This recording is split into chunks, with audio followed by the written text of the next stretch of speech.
But he didn't know all the baggage that I was carrying, all the hurt, all the issues. He didn't know my family marinade. I come from a very dysfunctional family. When I was growing up, I came from a home where there was nothing but screaming, nothing but violence.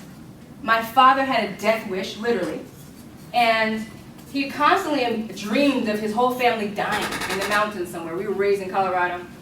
I have memories of seeing my mother get thrown out of a window on a second-story house. My father pulling out a gun, handing it to my brother and saying, "Go ahead, kill yourself." You know, I remember times in my life where I literally would go into a closet and just cover my ears and just block out the quiet. That was my marinade. That's very dysfunctional. So now here I come walking down the street looking good and together, and poor innocent Hassani, he don't know nothing about that. He doesn't know what's in store, you know? He doesn't know what I've been through. He doesn't know my history, my story. And all of a sudden we're in a relationship, and he's like, "Man, what's going on? She got some anger issues she getting at." You know. So I want us to think about the fact, and really reflect on the fact that your spouse is not your problem. And what you want to do, and what you're going to do, is look at your own issues and what you can do to, like we said earlier, control your own weather and the climate that's happening within you.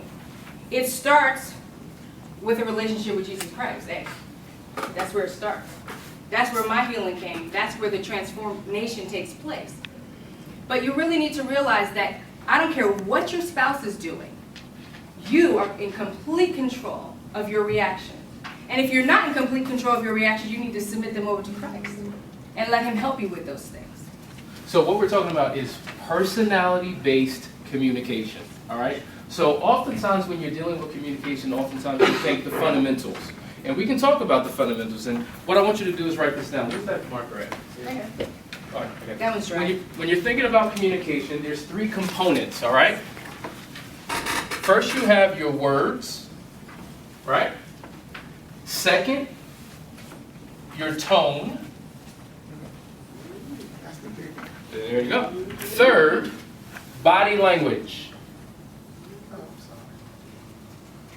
And within body language, you can also put facial expressions, all right? So you're dealing with word, tone, and body language. Now, it has been broken down and suggested that words are only 7% of your communication. Mm-hmm. Tone is 23% of your communication. And body language is 70% of your communication. So, words, what you say.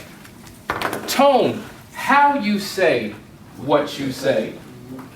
And body language and facial expressions, what you bring to the conversation based upon those nonverbal communications. You know how you can communicate without even opening up your mouth?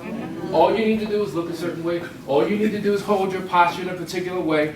And your body communicates the truth more than the words that come out of your mouth. And oftentimes, our spouses aren't listening to what we say, but how we say what we say, and the position in which we come with it. And so oftentimes, I remember I would talk to Danielle about certain things, but bringing in sarcasm, bringing in a tone, she wouldn't hear my heart. Now, my heart was pure, but my package, my delivery was not. And so oftentimes, the things that I was communicating weren't received by her, and it caused all types of problems. Personality-based communication. So if I am drenched with sarcasm, if she is drenched with sensitivity, when we come together, we communicate through these filters, right? Anybody ever been in a relationship full of issues? Talk to me, somebody. Yes.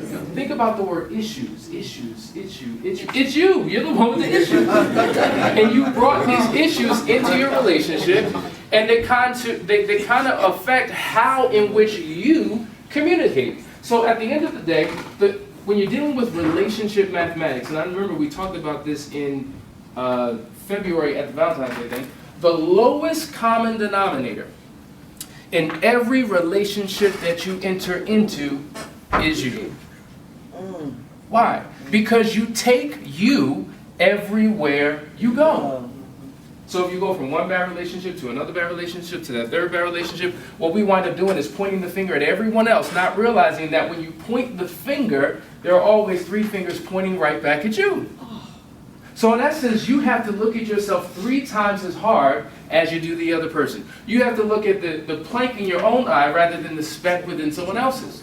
And I remember telling a story. It reminds me of the grandfather who had grandchildren, and every summer vacation, the grandchildren will come over, before going back to school, and the grandchildren were always known for playing practical jokes. And so one day while Grandpa was watching a game in the living room, in his chair, all of a sudden he falls asleep.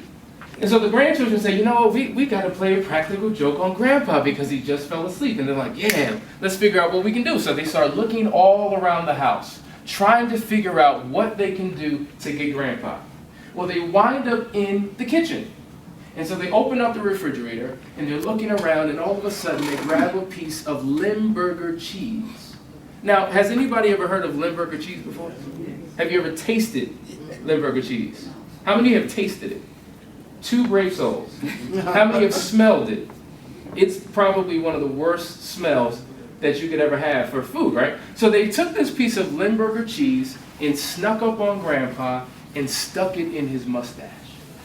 And about 15 minutes later, all of a sudden, Grandpa awakes and starts sniffing around like, what is that smell? It stinks in here. The living room stinks. So he gets up from his chair and he runs into the family room hoping to escape the smell.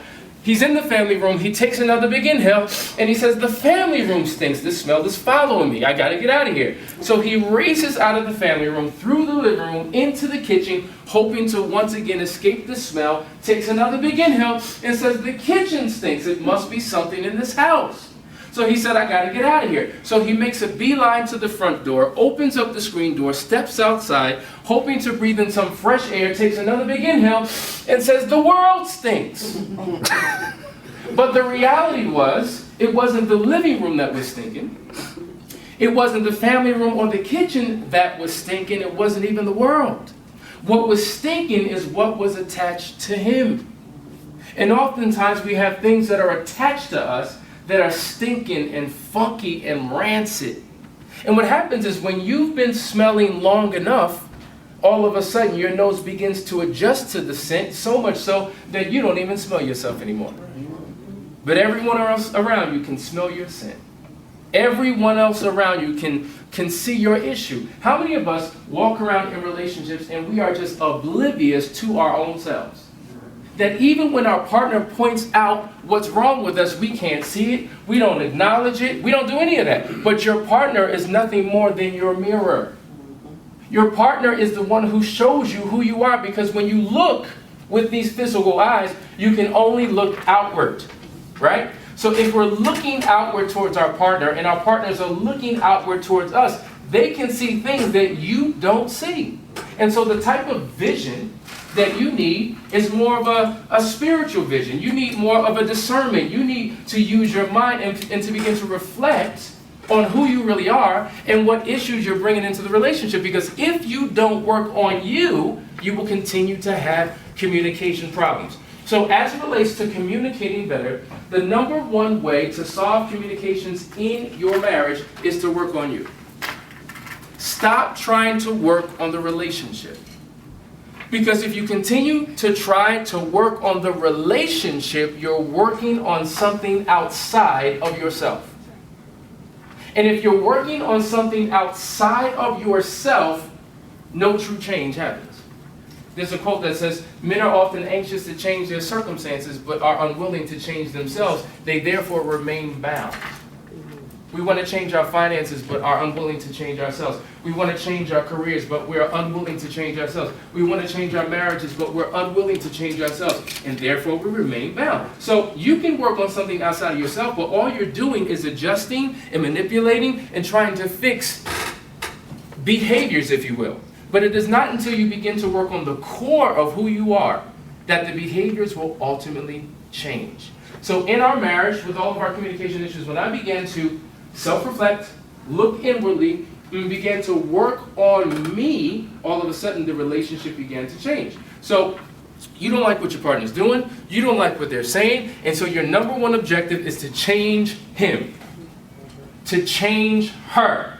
And you will never do it because no one has ever successfully been able to change their partner. The only way that you can truly change your partner is to change you.